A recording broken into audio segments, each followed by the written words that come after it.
નમસ્તે વિદ્યાર્થી મિત્રો, આગળના વિડીયોની અંદર આપણે સૂત્રકૃમિ અને પૃથુકૃમિ સમુદાયના લક્ષણો પોઈન્ટ વાઇઝ જોયા હતા. આઈ હોપ કે તમે એવી રીતે નોટબુકમાં લખ્યા હશે અને સમજ્યા હશો.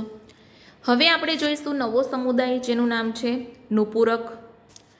નુપુરક એ સમખંડતા ધરાવતો સમુદાય છે. આપણે જોયું હતું વર્ગીકરણના આધારોની અંદર. તો સૌ પ્રથમ તમારે વસવાટ એટલે કે જલજ છે, ખારા અને મીઠા પાણીમાં વસવાટ ધરાવતા સજીવો છે. સ્થલજ, મુક્તજીવી, બરાબર, અને ક્યારેક પરોપજીવીઓ તરીકે પણ વસે છે. ત્યાર પછી સ્તરીય આયોજનની વાત કરીએ તો અંગતંત્ર સ્તરીય આયોજન છે, સમિતિ, દ્વિપાર્શ્વ સમિતિ છે, ત્રિગર્ભ સ્તરી, સમખંડીય ખંડતા ધરાવતા દેહકોષ્ઠી પ્રાણીઓ છે, બરાબર. ત્યાર પછી તેમની સપાટી એ સમખંડોમાં નોંધનીય રીતે જુદી પડે છે. આથી એમને નુપુરક નામ આપ્યું છે. નુપુરક એટલે કે એનિલીડા, એન્યુલસ એટલે લિટલ રિંગ એટલે કે નાના ખંડોયુક્ત રચના. ત્યાર પછી એમની રચનાની વાત કરીએ તો એમાં આયામ અને વર્તુળી સ્નાયુઓ આવેલા હોય છે, જે તમે ડિટેલમાં 7મા ચેપ્ટરની અંદર ભણશો. એની અંદર તમારે અળસિયું સવિસ્તાર ભણવાનું છે. બધા જ અંગોની માહિતી તમને એમાં મળશે, ત્યારે આ પણ તમને સમજ પડશે. અને એ સ્નાયુઓ પ્રચલનમાં ખૂબ જ મદદરૂપ છે. ત્યાર પછી આપણે વાત કરીએ રેતી કીડાની.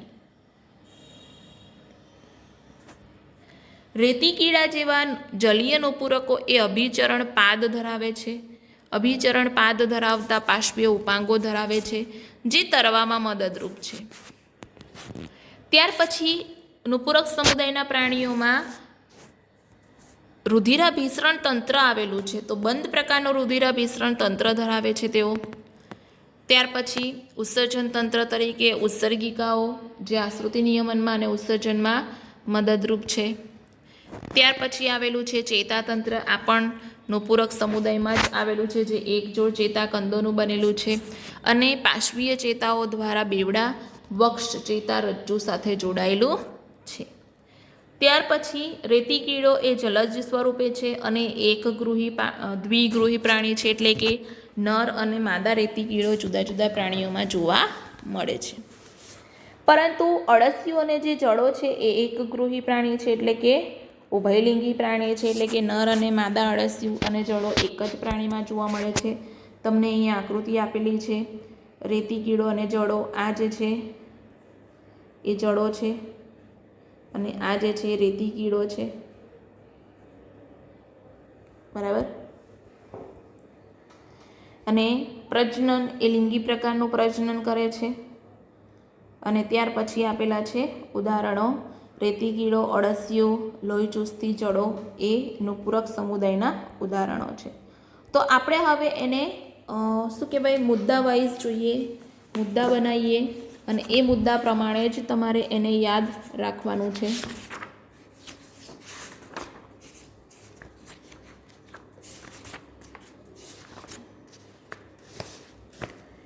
પહેલું તો તમારે લખવાનું છે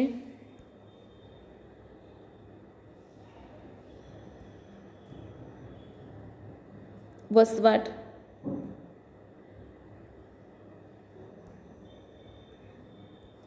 ત્યાર પછી વસવાટ પછી સ્તરીય આયોજન.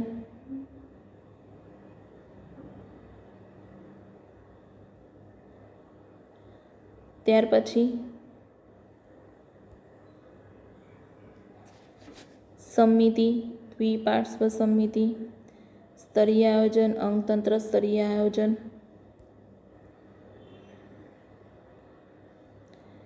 ત્યાર પછી ગર્ભ સ્તરીય આયોજન, ત્રિગર્ભ સ્તરીય આયોજનમાં ત્રિગર્ભ સ્તરીય. ત્યાર પછી દેહકોષ્ઠ ધરાવતા પ્રાણીઓ એટલે કે દેહકોષ્ઠી પ્રાણીઓ. ત્યાર પછી સમખંડતા ધરાવતા પ્રાણીઓ. એમને પૂરક સમુદાયમાં કેમ વર્ગીકૃત કરવામાં આવ્યા છે એ પણ તમારે યાદ રાખવાનું. બરાબર. ત્યાર પછી પ્રચલન જેવી રચના માટે વર્તુળી અને આયામી સ્નાયુઓ ધરાવે છે. ત્યાર પછી આપણે રેતી કીડા વિશે પણ લખવાનું કે રેતી કીડામાં કોણ હોય છે? પ્રચલન માટે અભિચરણ પાદ જે તરવામાં મદદરૂપ થાય છે. ત્યાર પછી આપણે વાત કરીશું રુધિરાભિસરણ તંત્રની. રુધિરાભિસરણ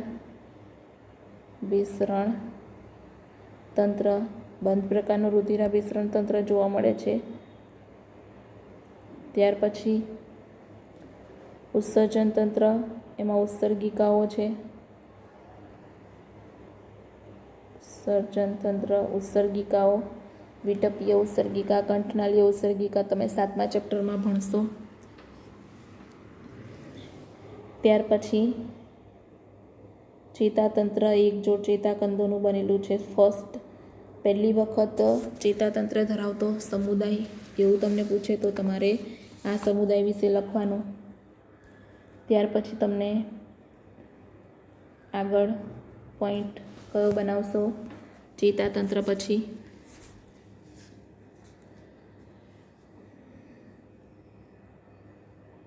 લિંગ એટલે કે એક લિંગી છે કે ઉભયલિંગી. બરાબર. તો તમારે એમાં 2 વસ્તુ લખવાનું, દ્વિગૃહી અને એકગૃહી. દ્વિગૃહીમાં લખવાનું રેતી કીડો અને એકગૃહીમાં લખવાનું અળસિયું. ત્યાર પછી પ્રજનન એ તો લિંગી છે. બરાબર. ત્યાર પછી છેલ્લું ઉદાહરણ. તો આટલા પોઈન્ટ તમારે સમજવાના છે અને આ પોઈન્ટ પ્રમાણે તમારે લખવાનું છે તો તમને સરળતાથી યાદ રહી જશે. તો સમજ પડી બધાને? રાઈટ? ઓકે.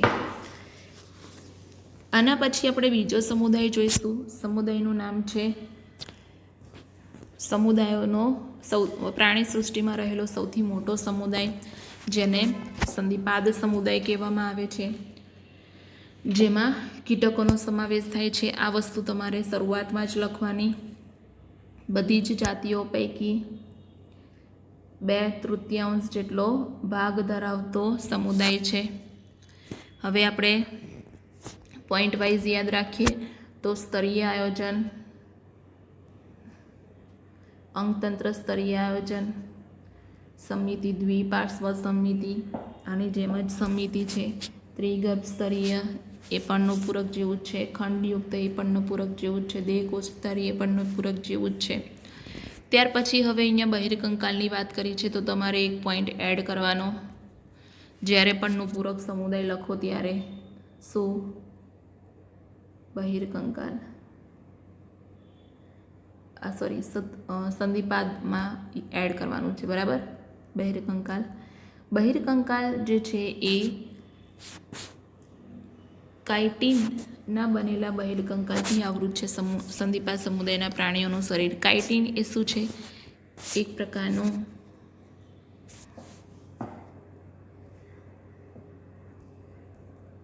પ્રકારનું કાર્બોદિત છે.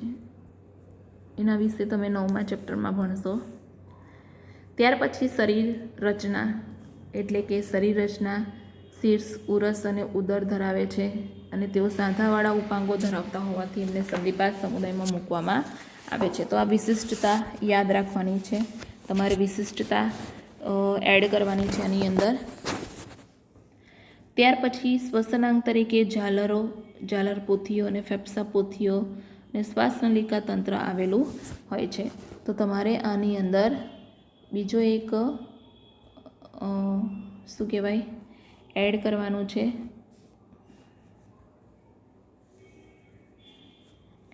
એક તો વસવાટ ને બધું તો છે જ. અહીંયા આપણે સંધિપાદ સમુદાય માટે શું એડ કરવાનું છે?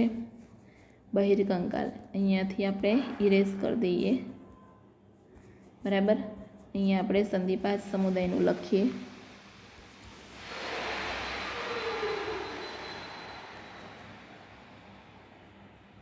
સંધિપાદ સમુદાય માટે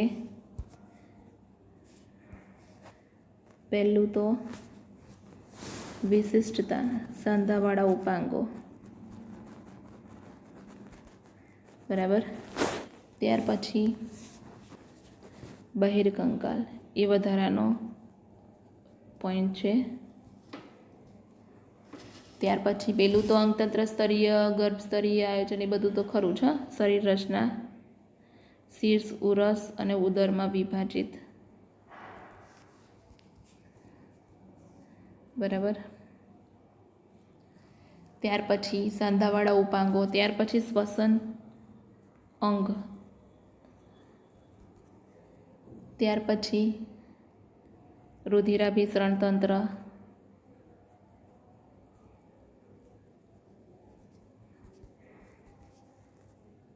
ત્યાર પછી સંવેદન અંગો. બરાબર. થોડા પોઈન્ટ વધશે આમાં. ત્યાર પછી સંવેદન અંગો પછી ઉત્સર્જન તંત્ર, ત્યાર પછી લિંગ, ત્યાર પછી ફલન,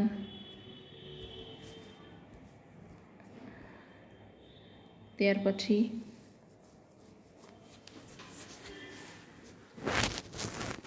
ફલનમાં અંડપ્રસ્વી છે લખી દેવાનું, વિકાસ, અને ત્યાર પછી એના ઉદાહરણો, જે પ્રમાણે એનો ઉપયોગ છે એ પ્રમાણે તમારે એના ઉદાહરણો યાદ રાખવાના. તો તમે અહીંયા જોઈ શકો છો આટલા બધા પોઈન્ટ તમારે સંધિપાદ સમુદાયમાં યાદ રાખવાના છે. તો સંધિપાદ સમુદાયમાં આપણે અહીંયા સુધી જોઈ લીધું સાંધાવાળા ઉપાંગો. હવે એમાં શ્વસનાંગ તરીકે ઝાલરો, ઝાલર પોથીઓ અને ફેફસા પોથીઓ આવેલી હોય છે. તમે એના વિશે ભણ્યા જ છો આગલા ધોરણમાં. શ્વાસનલિકા તંત્ર પણ આવેલું હોય છે. ત્યાર પછી એમાં રુધિરાભિસરણ તંત્ર ખુલ્લા પ્રકારનું હોય છે, નુપુરકમાં બંધ પ્રકારનું છે. આ એક તફાવત છે. ત્યાર પછી સંવેદન અંગો તરીકે એમનામાં સ્પર્શકો, આંખો, સ્થિત કોષ્ઠ કે સમતોલન અંગ આવેલા હોય છે, જે તમે ડિટેલમાં વંદાને ભણશો 7મા ચેપ્ટરમાં ત્યારે તમને ખબર પડી જશે.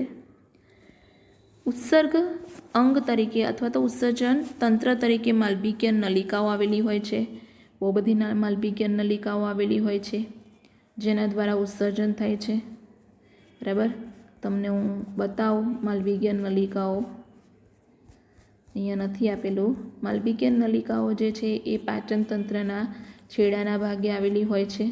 બરાબર. 120 થી 150 જેટલી પીઆસ પરથી માલવિકીય નલિકાઓ આવેલી હોય છે જેના દ્વારા ઉત્સર્જન થાય છે સંધિપાદ સમુદાયના પ્રાણીઓમાં. ત્યાર પછી લિંગ એકલિંગી છે. એકલિંગી એટલે શું? તો કે નર અને માદા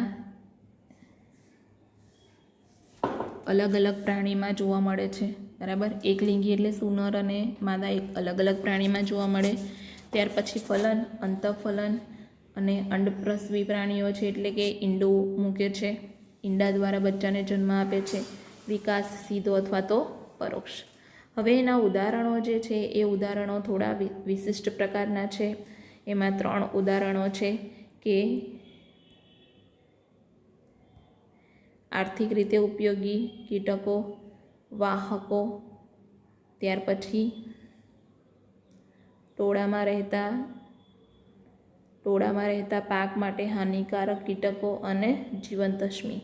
તો આ જુદા જુદા 4 પ્રકારના ઉદાહરણો છે. એમાં આર્થિક રીતે ઉપયોગી કીટકોની વાત કરીએ તો મધમાખી, જેમાંથી મધ મળે છે. રેશમના કીડા, જેમાંથી રેશમ મળે છે. લાખ આપતા કીટક એટલે કે જેમાંથી લાખ મળે છે. વાહકોની વાત કરીએ જે રોગો ઉત્પન્ન કરે છે, એમાં એનોફિલિસ, ક્યુલેક્સ, એડિસ એવા મચ્છરો. એનોફિલિસ જે મેલેરિયા કરે છે, ક્યુલેક્સ જે હાથીપગો કરે છે, એડિસ, બરાબર, એ પણ એક રોગકારક મચ્છર છે, તો એટલા માટે એમને કહેવામાં આવે છે વાહકો. ત્યાર પછી ટોળામાં રહેતા પાક માટે હાનિકારક કીટકોની વાત કરીએ તો તીડ. તમે સમાચારની અંદર સાંભળ્યું હશે કે અમુક જગ્યાએ તીડના બહુ બધા ટોળા આવી જાય છે અને ઊભા પાકને નુકસાન કરે છે, તો એને કહેવાય ટોળામાં રહેતા પાક માટે નુકસાનકારક કીટકો. અને અમુક સંધિપાત સમુદાયના પ્રાણીઓ અશ્મિ સ્વરૂપે હોય છે, ધારો કે કિંગ ક્રેબ, બરાબર. અહીંયા તમે જોઈ શકો છો કે તીડ આપેલું છે, આ જે છે એ તીડ છે. ત્યાર પછી પતંગ, શું કહેવાય, પતંગિયું, વીછી, ઝીંગો. તો આ બધા સંધિપાત સમુદાયના શું કહેવાય, પ્રાણીઓ છે, સજીવો છે. તો આ થઈ ગયો સંધિપાદ સમુદાય. આઈ હોપ કે તમને સમજ પડી હશે. તમારે નુપૂરકના આ ઉદાહરણો, આ પોઈન્ટ્સ યાદ રાખવાના છે અને સંધિપાદ માટે આ પોઈન્ટ યાદ રાખવાના છે, રાઈટ. તો આજે આપણે નુપૂરક અને સંધિપાદ સમુદાય વિશે ભણ્યા. નુપૂરક એ સમખંડતા ધરાવતો અથવા તો પ્રથમ ચેતાતંત્ર ધરાવતો સમુદાય છે અને સંધિપાદ એ પ્રાણી સૃષ્ટિમાં સૌથી મોટામાં મોટો સમુદાય છે. તો સંધિપાદ સમુદાય એ સીધો ના પૂછે, તમને એવું પણ કહે કે પ્રાણી સૃષ્ટિમાં સૌથી મોટામાં મોટો સમુદાય કયો છે, એવી રીતે પૂછે તો પણ તમારે આ સમુદાય વિશે વર્ણન કરવાનું. તો આ થઈ ગયું નુપૂરક અને સંધિપાદ સમુદાય વિશે જાણકારી. હવે નેક્સ્ટ સેશનની અંદર આપણે મૃદુકાય અને શૂળત્વચી સમુદાયના લક્ષણોનો અભ્યાસ કરીશું.